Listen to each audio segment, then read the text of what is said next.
Hello and welcome to the podcast. My name's Ewan Corlett. I'm your host, and today my guest is Pat Divily. Pat is a speaker, coach, and best-selling author of Fit Mind.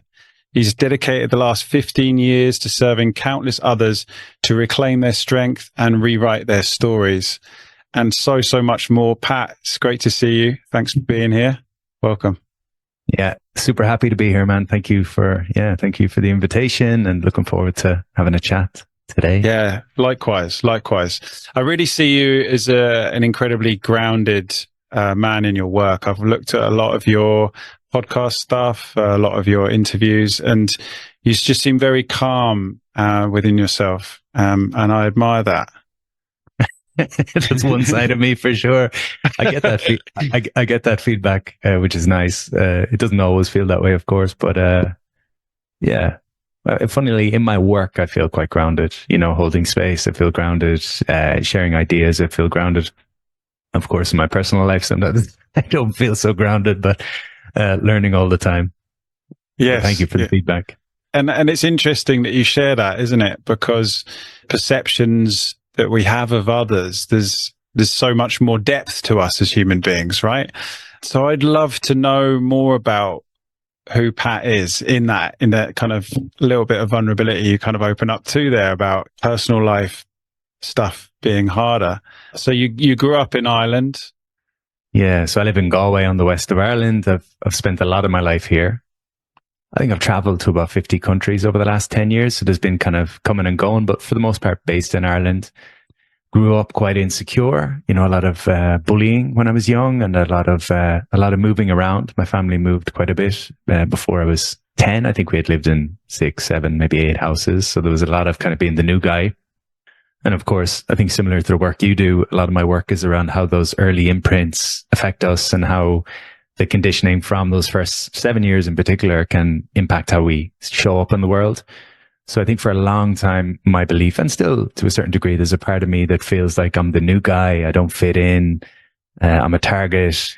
I've got protective mechanisms then to kind of deal with that vulnerable part of myself, some of which are destructive, others that are helpful. But yeah, I grew up bullied. There was great aspects of my childhood as well. But I think that definitely sparked a seed of insecurity, which ultimately led me to martial arts and the gym when I was a teenager. Funnily, I was obsessed with professional wrestling, and I think I was projecting onto the screen these superheroes, and I emailed and got into the internet quite early. And I emailed a wrestling school in the UK when I was like 14. And I said, my parents are making me finish school before I go to wrestling school. What can I do to be ready when time comes and I go to professional wrestling school? And the guy emailed me back. He said, you need to start doing judo so you learn how to fall without hurting yourself, and you need to start lifting weights so you're strong. And the next day I went to school and I look on the notice board, and there's judo classes starting in the school. Talk about law of attraction. I started the judo classes. It changed my life. Within a few months, I'd won an Irish title. And it gave me a sense of identity for the first time. And I'd always struggled with team sports. And this was like, oh, Pat's the martial arts guy. And it kind of gave me that sense of identity. I went to the States when I was 18 to become a cage fighter, which again was a kind of delusional in a sense, but I lived in a gym for 6 months and cleaned the gym, trained 3 times a day. And I met a mentor at that time who was, everything to me. I really admired him. He was 10 years older. And, at the time, I suppose I didn't realize quite how much he was struggling with his mental health. He was a fitness guy, kettlebells, functional training, all this stuff that hadn't really come to Europe yet, or to the UK and Ireland at least. And his name was Eric, and he ended up taking his own life, which for me was really jarring at that age, at 18, just not being able to get my head around it. But I think that kind of redirected my attention, and I said, right, I'm going to pursue what Eric did with fitness. And I kind of packed in the martial arts and finished out my college degree that I was doing. But I went the fitness route, and I suppose long story short, I got into fitness. I started a business that failed. Then I started again with a new business back in Galway, my hometown. And I grew this fitness community in Ireland that was, super successful, I suppose, for lack of a better word. Went from 5 clients to 20,000 clients inside of 4 years. Everything, I was right time, right place, right guy, right social media platform, just as Facebook was kicking off. And that was where it started. And then it stemmed into coaching, and now it's stemmed into more kind of emotional wellness stuff. And it's changing all the time, but it's always been around giving people a sense of belief in themselves and a sense of belonging within a community. So that's a bit of the story, I guess. That's an amazing story. Amazing story. What came into my mind then as you were sharing is that the greatest gifts that we get to give are rooted in our pains. And what I was hearing you share is that when you were young and you experienced bullying, that created this fire within you almost to kind of show the world, to like, and carried you forward into very quickly, right? Very quickly into a place of receiving some form of validation, I guess, right? Yeah. You're a fighter. Now and then you're in the States, and mentorship. And really, when you talked about the guy that took his life, mentorship being huge for us as young men, right?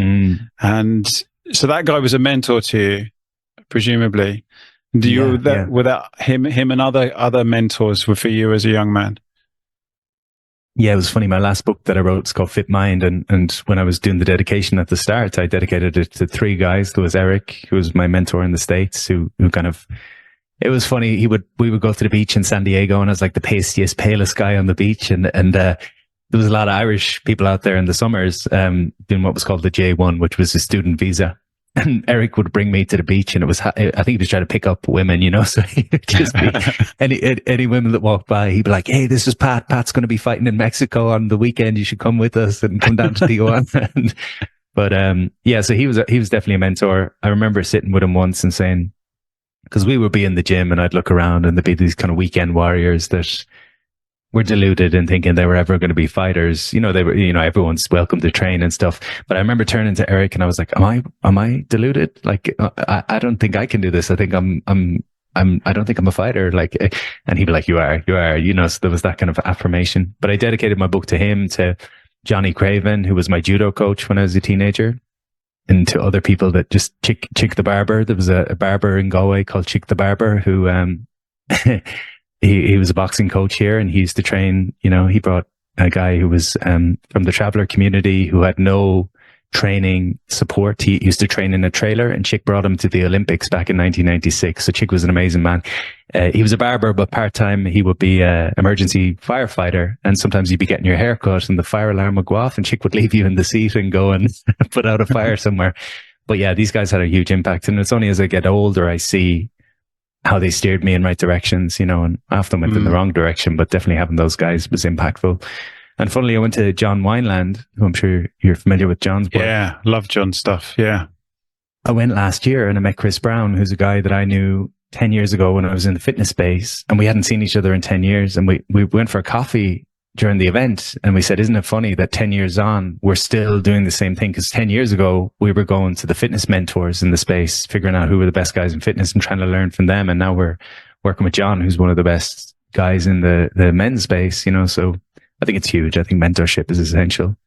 Oh yeah, absolutely. Absolutely. And it's funny you mentioned Chris Brown, because Chris Brown helped me out about 4 years ago. Yeah, we're talking of mentorship, and the guy you're talking about mentored me in business a little bit 4 years ago. And yeah, John Wineland, we could go off in a whole direction with his work in itself, right?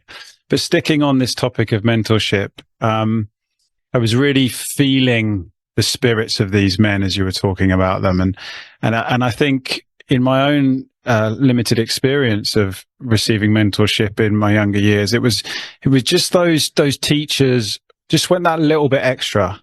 It was their ability to see the truth or the authenticity in me and give a little bit of their time to enable me to feel that, right? And I guess, thinking of those three men that you mentioned, what would you say was the common denominator, common characteristic within their being that was shining through and helping you? Yeah, I guess what you say there is it's that kind of a mirroring idea. I'm currently writing a book about the shadow, and the piece I've been working on this week is around the inner critic and how we all have an inner critic, and it's usually the internalized voice of a parent or a bully or someone that was critical of us, and we took that voice and we internalized it. So, oftentimes the energy or the tone of our inner critic will remind us of someone from our past. And when our inner critic comes in, effectively what's happening is our inner critic is targeting our inner child. So there's a vulnerable part of us, and our inner critic is pointing to that inner child and saying, you're not enough, you know, whatever it might be.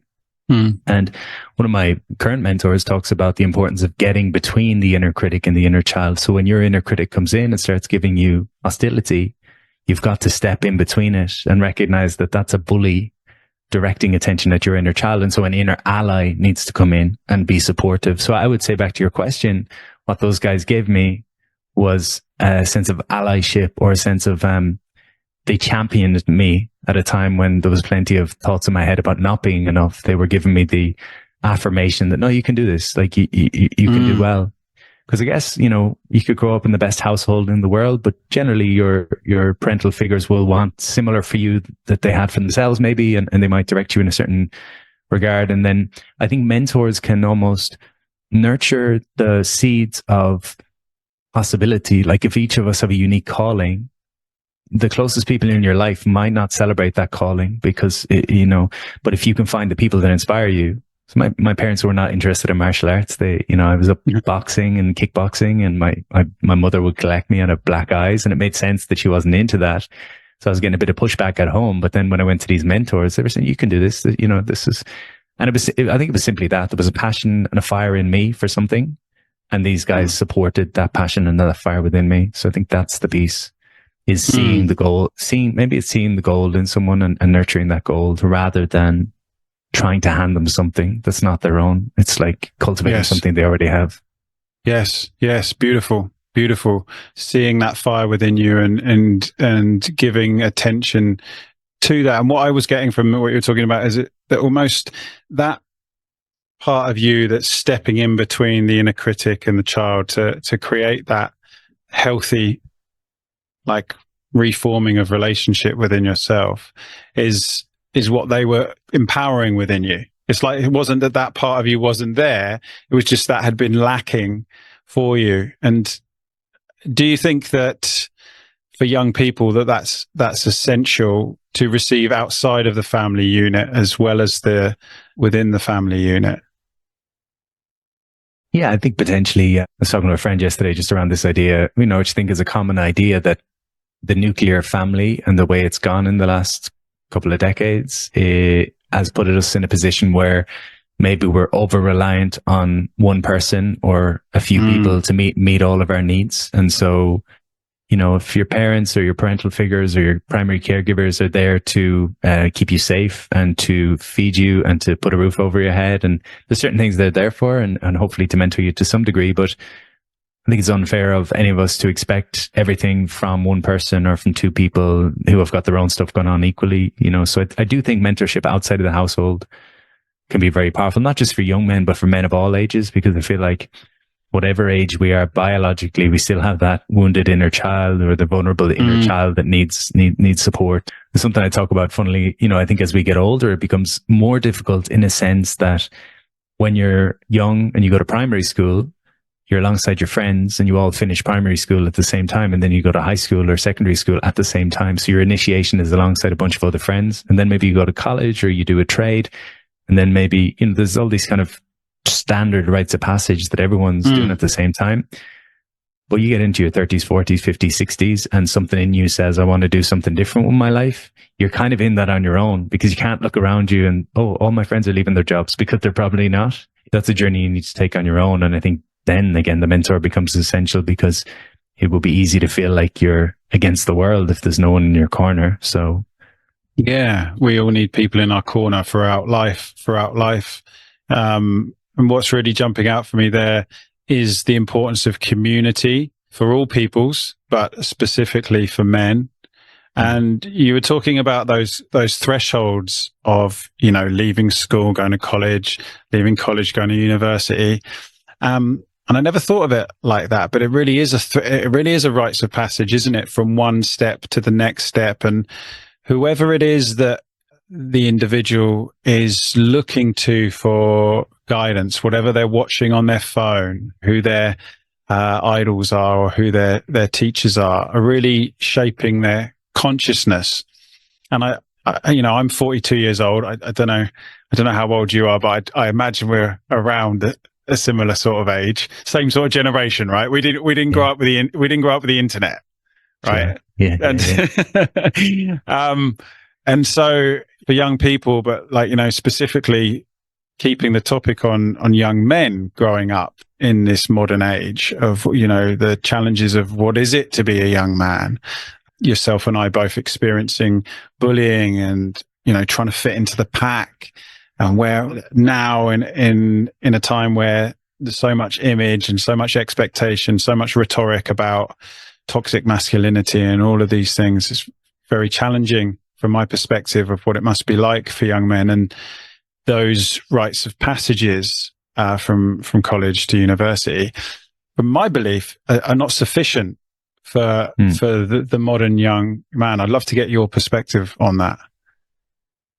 Yeah, for sure. I think, I've mentored a handful of younger guys that have just come into my space that have asked for support or whatever. And just to see, I suppose, it's the same thing as trying to recreate what I had in some ways. I think many of us can focus on what we didn't get, from a father or from, parents or whoever it might be. We might have stories, but my experience is that oftentimes there were mentors there. We just don't recognize them as mentors. So it took me a long time to see the impact that some of those guys had on my life. At the time, I just thought they were a boxing coach or a judo coach or whatever. But then in retrospect, I'm like, oh no, they saw me beyond kind of how I saw myself. Absolutely. I think young guys need that initiation. And, kind of where we started, I think the wound, there's an expression that says the wound is the womb. So the wound is the potential womb for what you're going to become and for your purpose. And certainly my wound was a sense of not belonging. And my purpose is to bring people together in a space that allows them to belong. So Joseph Campbell talked about the hero's journey, of course, and this idea that across all story, we see this common arc of the hero feels unsettled in their life. Either there's something internal that niggles at them to say there's something more, or something catastrophic outside of themselves happens and they have to go on this journey where they meet their fears and their insecurities and they step into the unknown. And the end of the hero's journey typically is they come back home with gifts for the village, and that's the last part of the journey. And then you go again. So I think young men, all men need mentorship and initiation of going into the wound fully, because what tends to happen is we become wounded as kids or teenagers, and we carry that wound throughout our life. And to protect that vulnerable part of ourselves that was wounded, we develop strategies. So the simplest way maybe of thinking about it is a young boy is bullied. He learns that if I'm successful and I achieve things, I get praise and validation. And so he becomes an overachiever, and he never addresses the vulnerable parts below the overachieving, and he gets burnt out later in life. And so that man's work potentially, in the sense of initiation or mentorship, is to look at the wound and to make peace with the part of him that doesn't feel like he's enough. And if that doesn't happen, we all become disconnected from our feelings, and we become human doings. And this is where we're at now. All the wars that are happening globally, the consumerism, the materialism, the lack of empathy, the lack of compassion, the me versus them mentality, all that kind of stuff, I think is down to the fact that we have disconnected from our feelings. And again, bringing young men through a rite of passage where they look directly at the wound and they look directly at the pain and they go through it rather than try to go around it or over it. It's essential. There's an expression that says something like wars are, I'm going to butcher the expression, but it's the idea that old men send young men to die at war because the old men haven't done their work. That's where we're at. Yeah. No, I really, feeling you so deeply on that, and it brought me to Gabor Mate's quote around we're living in a traumatized world led by traumatized leaders. And it kind of makes complete sense what you're saying. The elder generation coming from post-war were so focused on just purely survival. There wasn't the environment to begin to be able to feel safe enough to even look at that stuff. And our generation being the first to really start to go, okay. And then now the younger generation having huge access to healing modalities evolving so much, then, mental health being the norm to talk about. From that perspective, it's a really hopeful time to be living in, right? I was at a men's group a few months back where the majority of the guys there were in their early 20s, and listening to the way that they talked, I was just like, really? These guys are in their early 20s, so emotionally intelligent and so regulated, to be quite honest. And we're moving now into a time where we are walking through the wound as opposed to avoiding it. A large part of that is, like you say, feeling the feelings, becoming more emotionally regulated in our nervous system, and not being afraid to be vulnerable and express ourselves. I know a large part of the work that you do is in breath work, also men's work as well. You do men's retreats. And what do you think are the most important practices and needs for men, young men of any age, to incorporate within their life to be able to go through the wound and then to integrate afterwards? Sure. 3 things come to mind initially. So the first with men specifically is community and external support. So the reason male suicide is as high as male suicide is that we experience shame. And one of the tenets of shame is the sense of isolation. Like, I'm the only one in the world that's such a horrible, bad man, or whatever it might be. And so we isolate ourselves in the world. And the more we isolate, the more those stories start to concentrate and we start to believe our own stuff. So I think community, safe spaces where men can go, whether it's a therapist, a coach, a trusted friend, or a men's group. This is an essential part in terms of unburdening ourselves from toxic shame. The idea, obviously, of toxic and healthy shame. Healthy shame is I've done something wrong, or I've done something that's not in integrity. And that's going to be something that informs me going forward. It's going to help me adjust my moral compass, if you will. Toxic shame is I've done something wrong, so I'm a horrible person and I'm inherently flawed. So I think safe spaces where men can come and speak allows for toxic shame to be dissolved. The other 2 things that come to mind are, one is empty. I call it empty in the bucket. So if you think about a bucket that fills with stress from all the different factors in our life, we might have stress from work, stress from traffic, stress from overthinking, all these different stressors. If they're like a bucket being filled, eventually the bucket's going to overflow and maybe we explode on the wrong person, or we go into shutdown, or whatever it might be. So I think it's important to have a practice pretty regular where you empty the bucket. That could be going and beating up the punch bag for an hour. That could be going for a run. That could be going to an ecstatic dance. That could be any number of things, but that's your kind of, it's like almost like a reset, I guess. I mentor a young guy in Galway, was really being challenged with a lot of stuff going on in his life.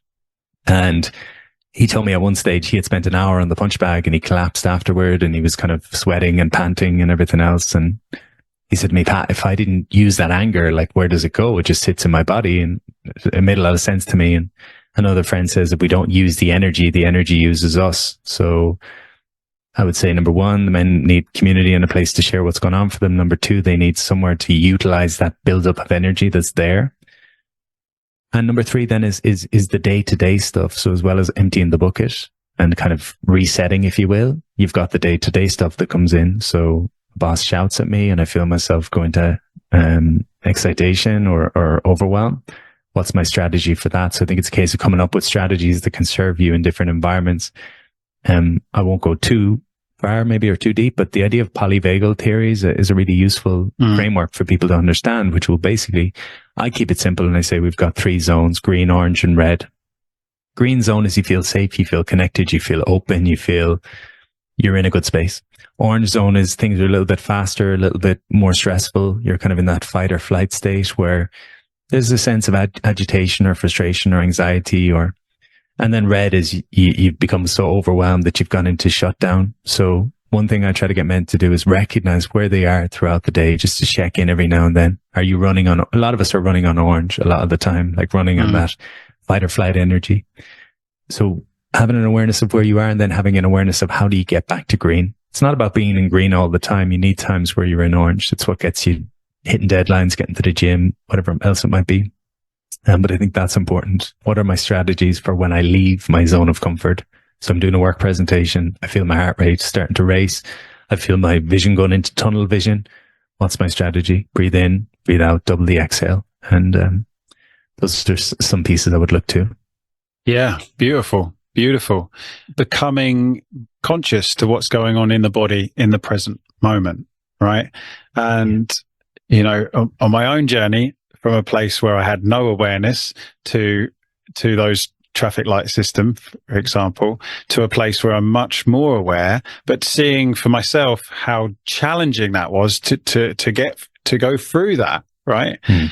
What would your advice be to a man who's just heard what you said and said, well, that all sounds fine and easy for you to say, Pat, you know, you're a breathwork coach, and you know, what would be your guidance to that? Because I do know there are so many men that are aware of these things, but some of the common replies I hear are, well, I just haven't got the time for a men's community, and what do you mean empty the load? I haven't got time for that either. And what is this, the resistance? What would you speak to the resistance?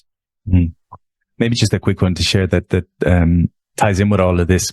A mentor of mine, another mentor of mine, a guy called Sal over in the States. He comes from Native American traditions, and he talks about, I can't remember the specific language he puts on it, but basically around digesting our emotions. So he says that most of us will experience an emotion. So it could be fear, grief, anger, sadness, any number of emotions.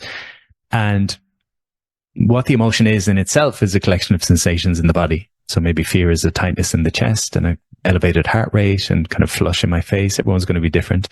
But he says we experience these physical sensations in the body. So it's a body-based emotion. But we go to the head and we give it a label. We say, I'm scared. And suddenly I'm scared. And now it's a cognitive idea. I'm scared. And now we have this cognitive idea. And in our heads, we try to figure out, okay, how do I fix this? How do I change this? How do I get away from this? So we've gone from the body where the emotion has been experienced to the head, and we've left our body effectively. So his thing is you simply, I say simply, simple but not easy. We maybe close the eyes. We go directly into the sensation. This kind of ties in with Gabor's work as well. And I just give a little bit of space. Okay, can I feel the tension in my chest? And stay with that just for a couple of seconds. And generally when you stay with it, it will shift into something different. It's the resistance that keeps us stuck in certain emotions. So it's my unwillingness to feel my sadness that keeps me stuck in a shitty state for a long period of time. But if I'm willing to actually lean in, so that would be one thing. The other thing is, when I was in the fitness industry years ago, people would sometimes come to join my gym, and I'd ask them, like, what's your background in fitness? They'd say, I joined the gym every January, but I just never stick with it. I sign up for the year and I never stick with it. And I say, well, look, you definitely don't have to join a gym to get fit. So I would think about, what is your goal? And then think about all the different ways of getting there. So just because I talk about breath work, or we talk about TRE or dance or any of these, or men's groups, I wouldn't get caught up in the modality. I would think about, what's the intention? So the intention is to have a place where I can share, or the intention is to have a way of staying calm or getting calm. And then I would think about, like, what's my ways of getting there? There could be a million different ways. And then I suppose the really practical level stuff, like, people are doing this stuff anyway. The cold showers, like, what's happening with the cold showers is people are stepping into discomfort. The voice in their head says, get away from there. The activation in their body says, get away from here. But we breathe deeply and we stay with the discomfort. That's you training yourself to be with discomfort. And that's effectively what's happening there. Now, if people can go into it with a different mentality, and rather than going in and gritting their teeth and making it difficult, if they can go in and just say, I'm safe, I'm calm, and that's how they approach it, you begin to embody this sense of, okay, sometimes my body goes into a stress state and my mind gets busy, but I can actually slow myself. So I think we're doing this. The Wim Hof breathing is teaching people how to breathe deeply, hold the retention. And, again, the body is saying we're stressed. The mind is saying we're stressed, but we're saying, no, it's okay. I'm fine. So guys are doing this sometimes without realizing. Yeah. What I'm getting from what you just shared there is that a lot of that resistance that they may be stepping into different modalities or ideas for help is actually rooted in a victimhood consciousness, or of a victimhood mind state that they might not actually realize they're in until, for example, they step into the cold water, and then they can hear that part of themselves that's going, oh, no, don't do this. And begin to build that inner awareness, right? To well, there's a phrase that I really like is that we get better at the things that we practice. So a lot of us will have I'm not good at that. I don't know how to meditate. I can't dance. A million of those stories. And generally, I just encourage people to reframe it and say, I just haven't practiced that very much, because anything you practice, you will improve upon. So I've certainly practiced being stressed. I've actively, it's an interesting journaling prompt sometimes to look at what's a frustration in your life. So let's say I'm frustrated with my poor sleep. And then you would write about how do I facilitate myself sleeping poorly? So it's almost going the opposite way. So you would write down all the ways that you're supporting yourself feeling, or I'm frustrated with my excess body fat. Okay, I'm 20 kilos heavier than I should be. Okay, what are all the ways that you actively choose to be over 20 kilos body fat? Okay, I do this and I do this and then do this. So there's a part of you that's practicing the very thing that you don't want. And then in contrast, you can practice the very thing you do want, but you've got to probably start small. It's again, another simple journaling prompt in the morning. How do I want to feel today? I want to feel connected. What's one thing I'm willing to do to create this feeling? Okay, I'm going to reach out to a friend. What's one thing I want to feel today? I want to feel calm. What's one thing I'm willing to do to create that feeling of calm? I'm going to sit for 10 minutes and I'm going to listen to the waves on the beach or whatever it might be. But, yeah, everything is intention, I guess. It's deciding, what am I going to create today? And none of this is airy fair. Like, there can be guys, I think if guys are somewhat open to the work and a new way of being, they'll listen to this stuff. But sometimes guys will be dismissive and, it's airy fairy, it's this, it's that, it's the other. It's like, no, this is super practical stuff.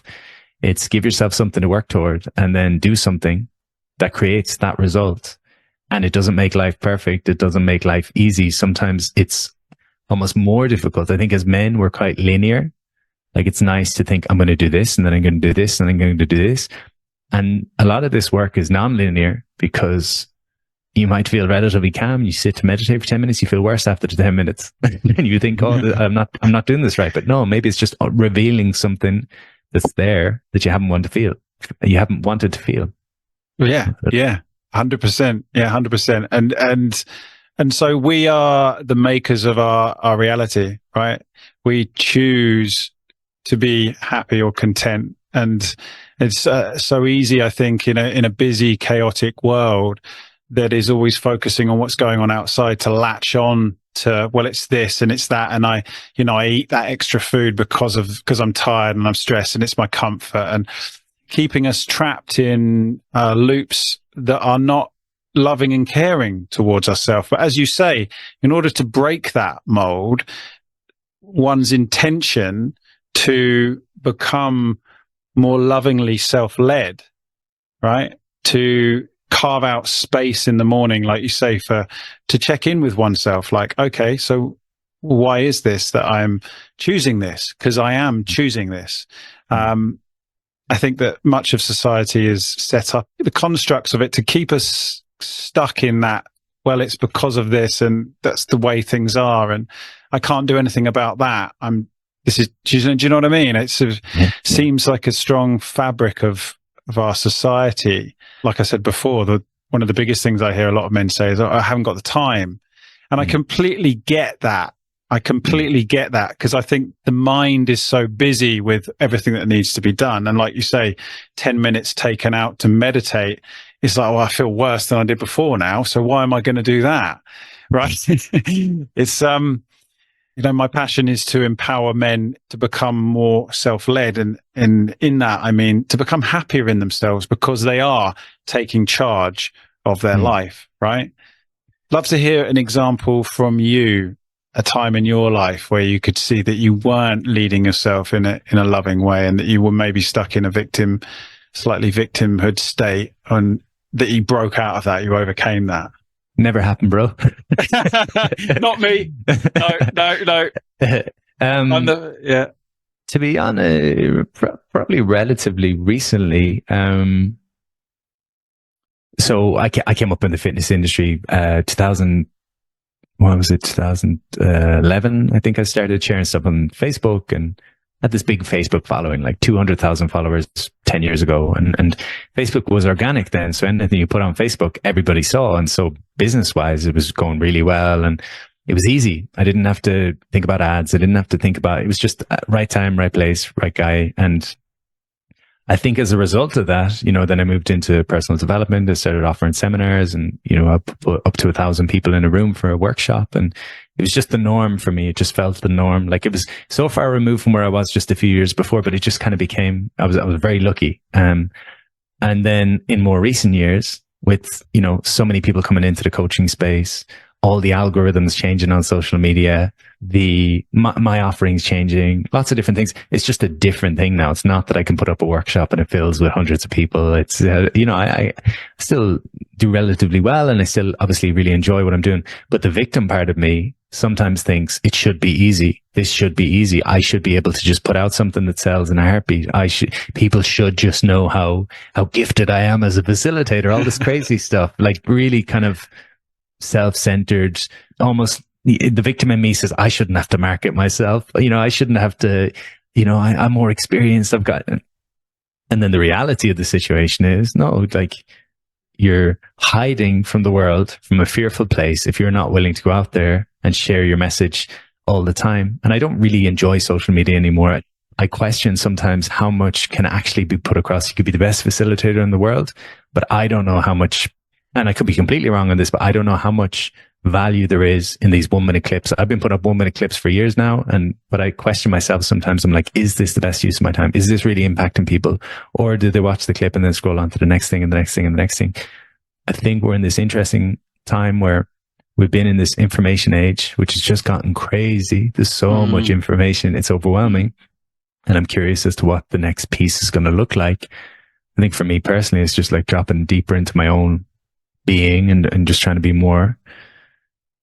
offline more and figure out, you know, where I really want to be and stuff like that. But the victim is I think the victim in me, the ultimate story is this should be easier. It should be easier to stay in shape. It should be easier. I should be allowed to drink beers and eat burgers and maintain a six pack. You know, I should be able to fill a room without telling anyone I'm doing an event. You know, it's like, the other part is maybe around where I live. So living in Galway, I'm 36. Most of my friends have got married, having kids. They're at that stage in life and it's a small city to be not married without kids. And so sometimes the victim in me says, oh, it's hard living in Galway. It's my choice to live here. So I just need to kind of get on with it and make the most of where I'm at. So yeah, look, my victim comes through plenty. He's there a lot. But it sounds like you're aware of that the victim, that kind of inflated ego state, but you're not, you just observe that part of you, right? Doing its thing, but you don't allow it to guide you. Yeah, sometimes I do. Look, sometimes he takes over for a while, and then I get to a point where I'm like, okay, enough of this. You know, I need to step in here and be an adult. That's what it's about, I think, is being an adult, being a grown up. Part of how I see the psyche is that there's the wounded younger parts of us that are like the child that's kind of helpless and powerless, and then there's the teenage parts that are the protectors. So I think my victim's a bit of a teenager. Oh, it's not fair. It's not fair. It's not fair. But what does an adult do? They step in and say, "You're absolutely right. It's not fair. Let's fucking go. Let's get on with it." You know, get over your story. So that's how I think about it. There's wounded, vulnerable parts of us. There's adolescent, reactive parts of us. And then there's grounded, adult parts of us. And I want to be in the grounded part as best I can. Yeah. Yeah. Likewise. And I think, the humility in what you shared of, you're a coach, you're a breathwork instructor, you do all these incredible things to serve in the world, but you're human. And that means, yes, you have all of these different parts. And at times, some of those parts may take over, but the skill, I think, in evolution within oneself is to be able to notice that and go, oh, okay, yeah, have a word, come back, recenter and kind of laugh it off and not take ourselves too seriously in it as well, right? Because I don't know about you, like having done this work for a number of years now, there have definitely been times where I've taken myself way too seriously. And I think there's a key piece in there for us as men in how we show up in the world and the example that we're setting to the younger generation, that yes, life isn't fair. And fairness is definitely something I think that a lot of that victimhood is rooted in, that because life is tough, but it is, right? And to carve out a path requires a lot a lot of support, a lot of guidance and challenge. But to the man who's watching this and who wants to become more empowered within himself, he wants to, like you just shared, become more aware of the teenage part of himself, the child part of himself, develop a greater internal dialogue that's more empowering for himself, for his family, for his community. What would you say to him as he is listening in this moment here and now, to empower him, to kind of motivate him to take on board everything that we've covered, in words of encouragement, really? I think it's to go gently with yourself, and there's nothing wrong. I'm a big proponent of shadow work. I'm very passionate about the idea that we shut down a lot of who we were when we were young for good reason, because it was not safe to show our anger, our sadness, our joy, our pleasure. So many aspects of ourselves were not safe to show. And so we conditioned ourselves to be most of us at least, in a very small box. So I'm a man, so I can be stoic and I can be successful and I can be a lad and I can have banter, but I'm not allowed to do much else. And so I think I would really encourage guys just to be aware of that you've had to stay safe in your environments for many years. You probably had to cut off from a lot of who you are. And so there's a lot of who you are that has been shamed over the years, indirectly or directly. Your joy has probably been shamed. If you're too happy, you're teased. Your pleasure has probably been shamed. When I was your age, I didn't have time to enjoy my life. I had to work hard. So we take on all these messages. So I would say, go gentle on yourself. Allow yourself to be curious about what's beyond the box that you've been put in, because there's plenty there, and it can be an adventure for you. And don't ever try to get rid of any aspect of who you are, because every aspect has got a gift within it.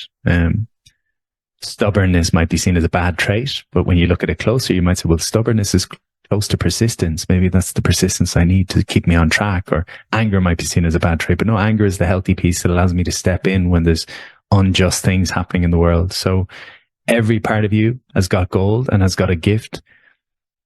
So anytime you find yourself at war with yourself or beating yourself, I'm inconsistent, or I'm this, or I'm this, or I'm this, just take a breath, ask yourself, what might the gift be in this? And how can I, integrate this part of myself rather than trying to be at war with myself? A lot of us are at war with ourselves. There's a part that we're trying to get rid of, and there's another part that's trying to be a dictator over, who we should be. But the more parts of yourself you're welcome. I have a mentor. I'm forever saying I have a mentor, but one of my coaches over the years used to say that confidence in life is like collecting coins, and every coin is a different trait. But you need to realize that each trait and each coin has two sides. So for me to own my happiness, I've got to also own my sadness. And the more coins I collect, the more confidence I have, because I know that in any given situation, regardless of what emotion appears or what feeling appears, I'm okay with that. And so I don't have that resistance, and I can feel what I need to feel and move through. And that's what I would say. Beautiful. Beautiful. I absolutely love that. Be gentle with yourself. Keep your eye on both sides of the coins. Feel the joy, feel the pain, feel it all. And yeah, I love that. Love that. Love that. Love that. Thank you so much. It's been great having you on. I think there's so much, so much value in there for men. Head along and follow along with Pat's work. It's really inspiring what he's doing. He's launching a breathwork training program soon. I mean, there's so many incredible offerings. If you're resonating with what he's shared today, I really invite you to go and check out what he's up to. Yeah. So once again, thanks for coming on. Yeah. Appreciate you. Pleasure. Thanks, Pat.